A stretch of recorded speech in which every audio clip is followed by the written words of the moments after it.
Bismillahirrahmanirrahim. Assalamualaikum warahmatullahi wabarakatuh. Waalaikumsalam Waalaikumsalam warahmatullahi warahmatullahi wabarakatuh. wabarakatuh. Oke, Sampurasun.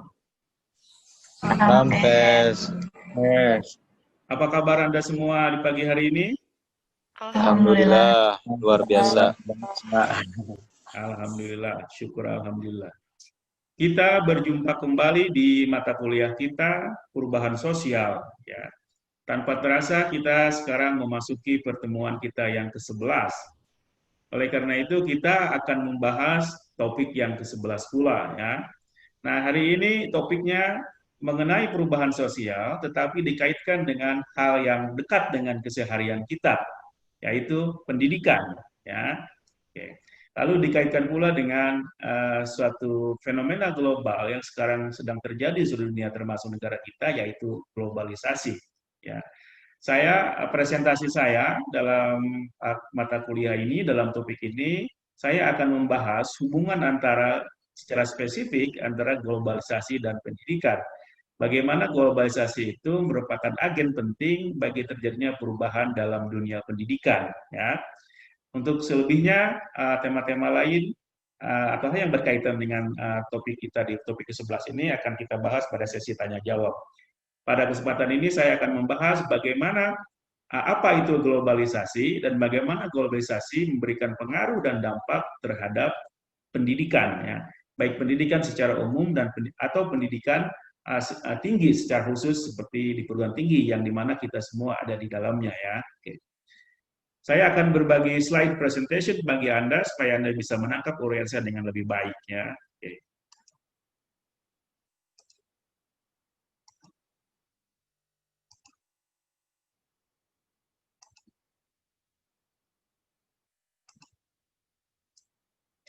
Baik. Perubahan sosial minggu ke-11, globalisasi dan pendidikan. Ini adalah topik uraian saya pada pagi hari ini, ya. Pertama, untuk sebelum kita memasuki bahasan bagaimana pengaruh atau globalisasi terhadap dunia pendidikan, kita sebaiknya membahas dulu, memahami dulu apa itu globalisasi. Nah, mungkin Anda sering mendengar kata globalisasi atau istilah globalisasi, dan ini saya kira istilah yang umum kita dengar belakangan ini. Anda yang berada di perguruan tinggi, saya kira sudah tidak asing lagi dan sering mendengar istilah globalisasi. Tapi pertanyaannya, apa sebenarnya globalisasi itu? Nah, para ahli ilmu sosial sudah banyak memberikan definisi tentang globalisasi, ya. Kalau Anda baca buku tentang globalisasi, Anda akan dapatkan banyak definisi, ya. Tetapi dalam kesempatan hari ini, dalam konteks kuliah kita pada pagi hari ini, saya ingin mendefinisikan globalisasi itu secara general saja supaya Anda bisa atau tidak kebingungan, ya. Yaitu the increasing interconnectedness between societies across the globe. Nah, ada kata penting di situ, interconnectedness, saling keterkaitan. Nah, salah satu ciri penting globalisasi adalah saling keterkaitan. Nah, antara siapa yang saling terkait? Societies, masyarakat-masyarakat across the globe, di seluruh dunia. Jadi, globalisasi itu dipahami sebagai sebuah fenomena atau gejala di mana saling keterkaitan antara masyarakat di seluruh dunia itu mengalami peningkatan, ya.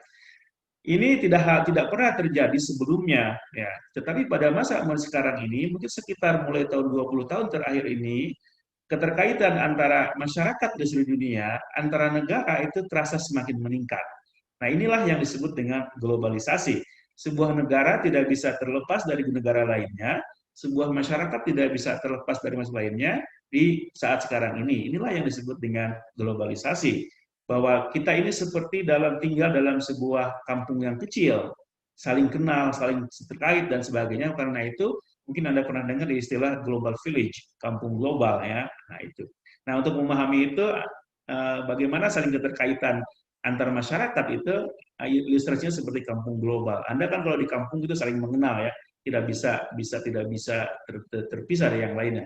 Nah, dunia ini sekarang seperti itu, seperti sebuah kampung global di mana satu negara dengan lain masih tidak terpisahkan, saling terkait, saling tergantung, dan juga satu masyarakat sebuah negara tidak bisa terpisahkan dan saling terkait, tergantung, saling terpengaruh dengan negara-negara lainnya. Oke. Untuk memahami globalisasi, kita harus melihat dimensi-dimensi globalisasi. Nah, globalisasi ini sebuah fenomena yang punya banyak dimensi. Globalisasi ini terjadi pada banyak aspek ya pada sekarang ini. Nah, kita sebut dimensi globalization. Yang pertama adalah globalisasi terjadi pada dimensi ekonomi.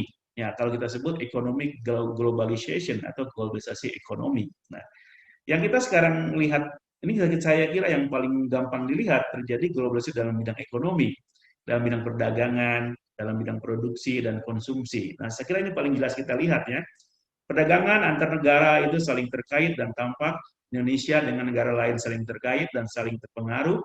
Juga produksi negara kita bisa dijual ke negara lain, produksi negara lain juga ada di negara kita, dan konsumsi dari produksi itu juga ada di negara kita mengkonsumsi produksi negara lain, pada yang sama juga negara lain seluruh dunia mengkonsumsi produk Indonesia.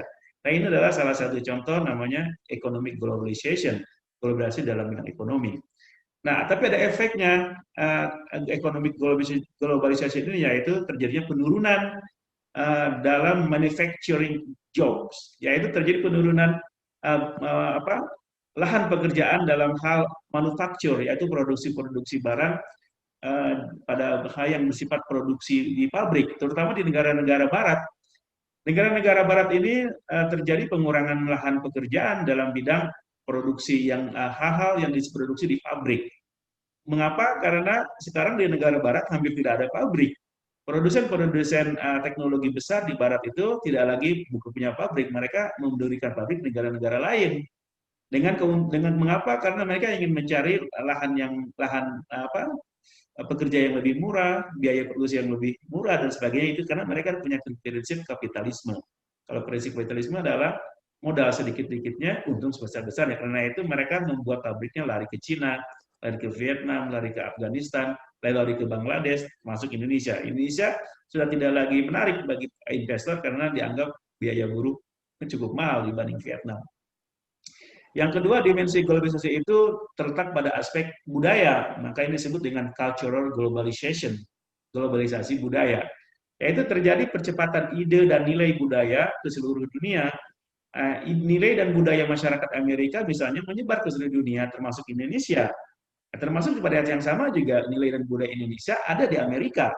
Budaya Indonesia di sana bisa ditemukan. Orang Indonesia ada di sana mengembangkan budaya Indonesia, ya. Itu juga di negara lain ke Indonesia, dan sama juga negara kita ke negara lainnya. Nah, ini namanya cultural globalization. Yang paling nampak globalisasi budaya ini yaitu pada suatu yang bisa kita lihat, yaitu pada musik. Musik Amerika bisa Anda nikmati di sini. Oke, musik Barat bisa Anda nikmati di sini. Ya, pada saat sama juga orang-orang Amerika mengenal musik Indonesia, itu musik dangdut. Banyak orang Amerika suka musik dangdut, ya. Walaupun tidak seimbang, lebih banyak populernya budaya Barat, musik Barat daripada ke Indonesia daripada sebaliknya. Tampak lainnya yaitu pada fashion, cara berpakaian dan sebagainya. Jeans yang produksi Amerika itu bisa dinikmati di mana-mana, termasuk di Indonesia. Sekarang batik bukan cuma milik Indonesia, itu juga milik dunia. Orang-orang asing, orang Barat mulai mengenal batik dan mereka bangga memakai batik. Consumer products, produk-produk konsumer bisa dinikmati di Indonesia, bisa dinikmati di negara lain, dari negara lain ke Indonesia. Budaya dan juga ide-ide agamaan dan politik juga menyebar ke seluruh dunia dari Indonesia dan sebagainya. Ini yang disebut dengan globalisasi dalam aspek budaya atau cultural globalization. Dimensi ketiga dalam globalisasi itu yaitu pada aspek migrasi. Terjadinya peningkatan imigrasi di seluruh dunia atau increasing migration. Terjadi peningkatan migrasi atau pergerakan masyarakat atau manusia di seluruh dunia. Ini terjadi di mana? Misalnya nih, banyak orang yang pergi ke Amerika untuk mencari penghidupan. Pada sama juga banyak orang yang meninggalkan Amerika. Di Indonesia misalnya banyak orang yang mencari penghidupan ke Indonesia dari Timur Tengah misalnya banyak tuh, ya. Kemudian dari pengungsi Rohingya dan sebagainya. Maka imigrasi dalam konteks globalisasi itu terbagi kepada dua. Ada migrasi yang bersifat sukarela, yaitu voluntary. Yaitu masyarakat atau orang yang pindah ke negara lain karena alasan kerja, misalnya, atau karena pendidikan, dilakukan secara sukarela, bukan karena faktor paksaan, karena timbul dari keinginan sendiri. Ini banyak orang mencari kerja di negara lain, atau kuliah di negara lain. Saya juga pernah mengalami voluntary migration ini ketika saya kuliah di Belanda selama 2 tahun, kemudian di Australia selama 7 tahun. Nah, pada konteks itu saya sebagai migran, voluntary migran, ya, migran yang volunteer, yang sukarela. Tetapi pada aspek lain ada juga migrasi yang tidak sukarela, artinya mereka terpaksa melakukan perpindahan ke negara lain. Misalnya karena ada konflik di negaranya. Misalnya di Afghanistan itu banyak terjadi, orang-orang Afghanistan melakukan migrasi ke negara-negara barat karena konflik di negaranya, atau di Sri Lanka juga sama, atau Rohingya yang paling banyak terjadi. Orang Rohingya banyak keluar dari Bangladesh karena tidak mendapatkan tempat di negaranya, di Myanmar itu ya. Atau karena melakukan migrasi karena bencana alam, saya kira banyak terjadi ya, orang pindah ke negara lain karena bencana alam, gunung api dan sebagainya. Nah, ada dampak positif dari migrasi ini, yaitu masyarakat di sebuah negara itu menjadi semakin multikultural.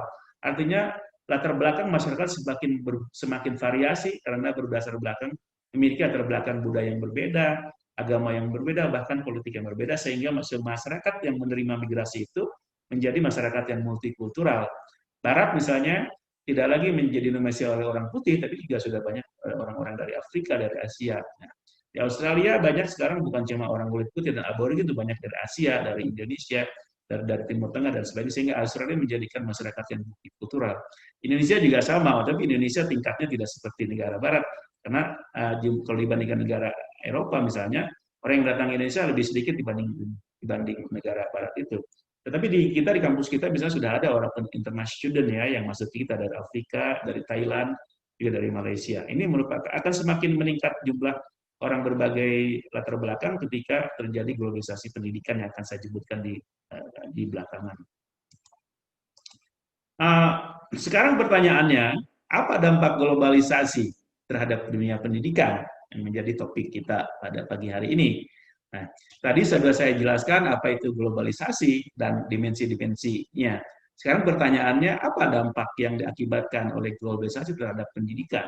Nah, pertama, jawabannya pertama adalah dengan adanya globalisasi daripada aspek budaya, aspek aspek migrasi, dan aspek ekonomi, terjadinya peningkatan kompetisi di dunia kerja. Nah, karena jumlah orang banyak pergi kemana-mana, ekonomi mengalami globalisasi dan sebagainya, maka terjadi pula kompetisi terhadap lapangan kerja. Nah, orang yang ada di suatu negara bisa berlomba bekerja di negara lain. Pada saat sama juga negara Indonesia misalnya, Anda kalau orang Indonesia bisa menjadi kerja di negara lain. Pada saat sama juga orang lain bisa menjadi kerja di negara kita. Nah, terjadi kompetisi global dalam dunia kerja. Akibatnya apa? Ini tantangan bagi pemerintah. Ketika terjadi kompetisi di dunia kerja, maka pemerintah ditantang untuk menyiapkan pendidikan untuk generasi mudanya, baik itu di sekolah dan perguruan tinggi, dibekali dengan skill yang memadai supaya bisa bangsa ini, sebuah pemerintah bisa kompetitif dalam global market, dalam global labor market, dalam pasar tenaga kerja global. Nah, Indonesia misalnya ditantang untuk menyiapkan warga-warga Indonesia yang baru, yang masih muda untuk menyiapkan dengan skill-skill yang diperlukan supaya warga Indonesia bisa berkompetisi meraih pekerjaan-pekerjaan di dunia yang global. Karena pasar dunia kerja yang global itu menuntut profesionalitas dan sebagainya. Kalau tidak disiapkan oleh pemerintah, kita akan kalah, tidak akan dapat pekerjaan. Kita hanya menjadi tenaga kerja kuli misalnya ya. Oke. Yang kedua, dampak dari globalisasi terhadap pendidikan adalah pendidikan semakin dipengaruhi oleh global corporation. Karena terjadi economic globalization itu, di situ salah satunya adalah terjadinya munculnya perusahaan-perusahaan global yang datang, yang menguasai dan mengekspansi ke seluruh dunia, termasuk Indonesia. Contohnya apa? Google. Google itu kan pusatnya di Amerika, tapi di sebuah negara ada, termasuk Indonesia. Apple juga, Samsung, kemudian juga perusahaan Jepang dan sebagainya ada di seluruh dunia. Nah, sekarang produk-produk Cina juga, Vivo, Oppo dan sebagainya sudah masuk ke seluruh dunia termasuk Indonesia. Nah, ini disebut dengan global corporation, perusahaan-perusahaan global. Nah, keberadaan perusahaan-perusahaan global ini mempengaruhi bagaimana pendidikan itu dijalankan. Contohnya dalam hal apa? Kurikulum. Nah, sekarang semakin banyak kurikulum di sebuah negara itu dipengaruhi oleh perusahaan-perusahaan global ini. Nah, pemerintah di sebuah negara banyak menyesuaikan kurikulumnya dengan kepentingan perusahaan-perusahaan global ini. Karena mereka bermaksud menyiapkan tenaga-tenaga kerja untuk kebutuhan perusahaan-perusahaan global itu. Nah, saya kira Indonesia seperti itu. Sekarang sudah ada kurikulum Indonesia itu kan disiapkan untuk siap pakai, siap bekerja, menjadi pekaryawan bagi perusahaan-perusahaan, baik lokal atau global ya. Nah, ini adalah akibat pengaruh deglobalisasi, di mana perusahaan-perusahaan mempengaruhi kurikulum sekolah di sebuah negara. Tujuannya apa? Memenuhi job market, memenuhi pasar kerja. Bagaimana lulusan-lulusan itu bisa memasuki pasar kerja, dan perusahaan-perusahaan itu terpenuhi kebutuhan tenaga kerjanya. Karena itu mesti sesuai antara kebutuhan pasar, kebutuhan perusahaan global dengan kurikulum yang dibuat oleh pemerintah bagi bangsa yang bersangkutan. Nah, ini adalah dampak globalisasi terhadap pendidikan dalam aspek pendidikan berkat global corporation. Yang ketiga, dampak globalisasi terhadap pendidikan bisa kita lihat pada masalah pendidikan itu semakin multikultural sebagai akibat imigrasi global. Tadi sudah saya singgung ya.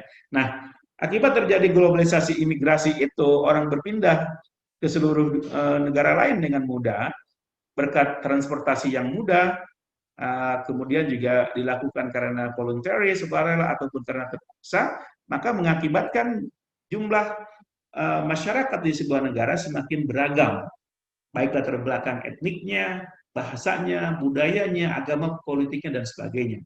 Nah, ini mengakibatkan pendidikan menjadi multikultural.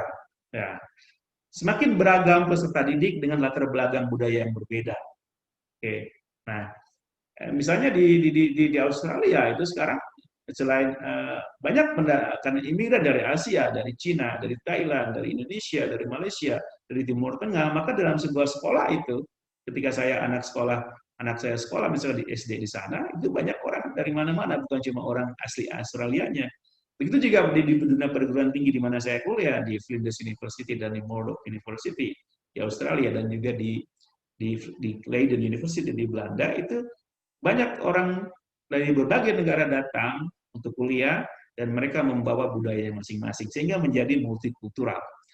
Nah, ini menjadi tantangan bagi lembaga pendidikan dan pemerintah, yaitu diajarkannya beragam agama misalnya di lembaga pendidikan. Karena multikultural tadi, maka lembaga pendidikan mesti dalam beberapa hal mereka mesti menyediakan waktu untuk diajarkannya agama-agama yang berbeda ini, walaupun agama tidak menjadi pelajaran resmi di sekolah, tapi ada slot atau ada waktu orang bisa melaksanakan agamanya. Dan juga penyediaan fasilitas yang beragam sesuai dengan latar belakang pendidikan, latar belakang budaya peserta didik. Maka misalnya di sebuah sekolah atau di sebuah kampus disediakan fasilitas sholat. Pada saat sama juga ada fasilitas untuk orang-orang Hindu, orang Buddha, selain yang orang-orang Kristen. Maka dari segi ini terjadi keragaman budaya peserta didik, baik di tingkat sekolah dan perguruan tinggi. Ya. Oke. Yang keempat, dampak globalisasi itu dapat terlihat, dampak globalisasi terhadap dunia pendidikan dapat dilihat pada kurikulum nasional. Nah, ini nyambung dengan yang tadi.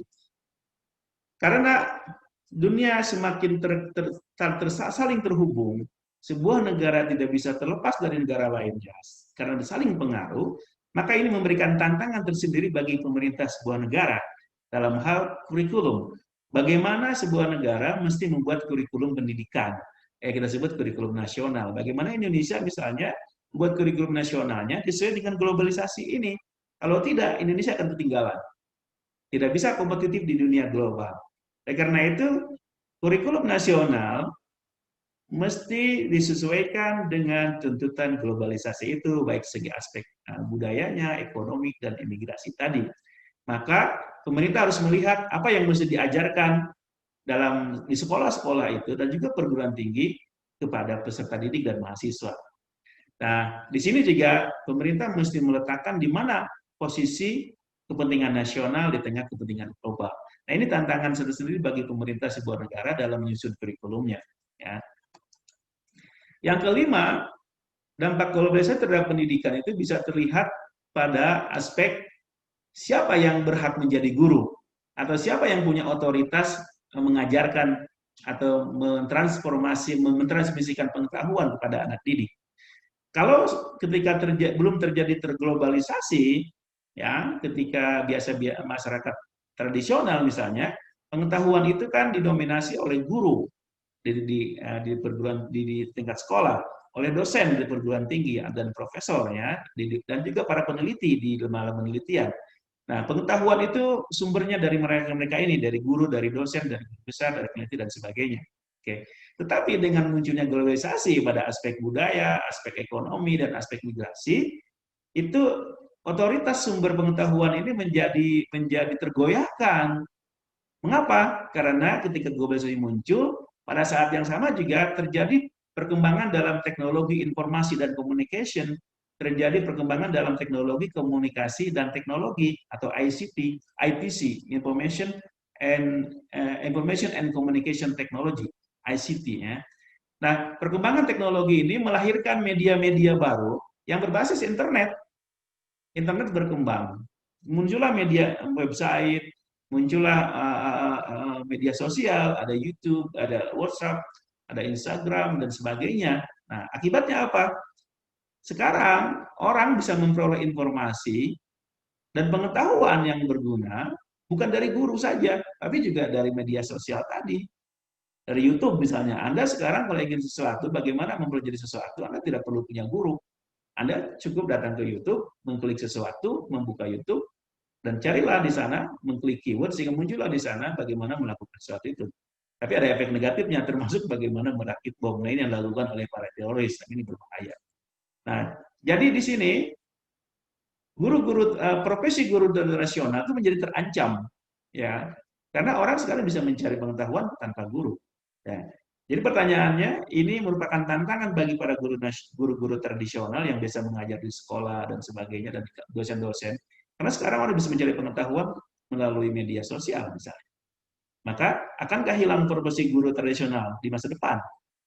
Oke. Ini tantangan jawabannya mungkin tidak bisa dijawab sekarang.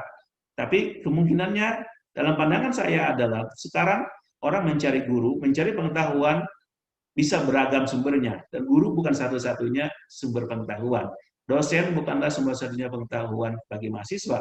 Sekarang Anda bisa dapatkan guru itu dari Google. Maka disebut Profesor Google. Ya. Nah, Anda dapatkan dari media sosial dan sebagainya. Nah, nanti kita akan saya tidak akan bicara aspek negatifnya. Tentu saja ada aspek negatif dari ini. Nanti kita bahas dalam diskusi ya. Oke. Nah, keenam, dampak globalisasi terhadap pendidikan adalah terjadinya internasionalisasi pendidikan tinggi. Nah, kita sekarang kita semua ini ada di pendidikan tinggi, higher education. Perguruan tinggi itu atau universitas itu higher education, lembaga pendidikan tinggi. Nah, dalam konteks globalisasi ini mengakibatkan perguruan-perguruan tinggi, kampus-kampus itu melakukan internasionalisasi. Apa itu internasionalisasi? Yaitu proses komersialisasi pendidikan dan riset. Oke. Dan kompetisi internasional untuk memperoleh mahasiswa-mahasiswa asing dari negara-negara yang kaya atau negara-negara tertentu untuk memperoleh keuntungan, juga untuk meningkatkan profil sebuah universitas dan meningkatkan reputasi internasional sebuah universitas. Nah, ini disebut dengan internasionalisasi perguruan tinggi atau internasionalisasi universitas. Dalam internasionalisasi pendidikan tinggi ini ada rekrutmen international student. Jadi bagaimana sebuah kampus atau universitas merekrut mahasiswa internasional. Ya, itu saya dulu pernah menjadi mahasiswa internasional ya. Nah, itu bagian dari proyek mereka untuk merekrut mahasiswa-mahasiswa asing. Oke. Misalnya, kemudian juga banyak kampus yang membangun kampus-kampus di luar negeri. Sekarang banyak terjadi kampus di Eropa atau di Amerika punya cabang di Timur Tengah, punya cabang di Asia dan sebagainya. Oke. Kampus saya misalnya Leiden University atau Murdoch University itu punya cabang di Dubai, di Malaysia dan sebagainya. Ini dalam rangka pembukaan adalah internasionalisasi perguruan tinggi. Nah, pada saat sama juga terjadi program pertukaran antara mahasiswa, pertukaran program dosen dan sebagainya, itu bagian dari internasionalisasi perguruan tinggi. Dan pada saat sama juga internasionalisasi perguruan tinggi harus melibatkan internalisasi kurikulum. Nah tadi karena yang hadir adalah dari berbagai negara, maka kurikulumnya mesti internasional juga, disesuaikan dengan mahasiswa yang datang. Ya. Tidak bisa kita menjadi internasional, sementara kita masih menggunakan kurikulum nasional, itu mungkin tidak nyambung. Maka kalau Indonesia ingin menjadi salah satu destinasi perguruan tinggi kampus asing, maka Indonesia kurikulumnya UIN ini mesti membuat kurikulum internasional.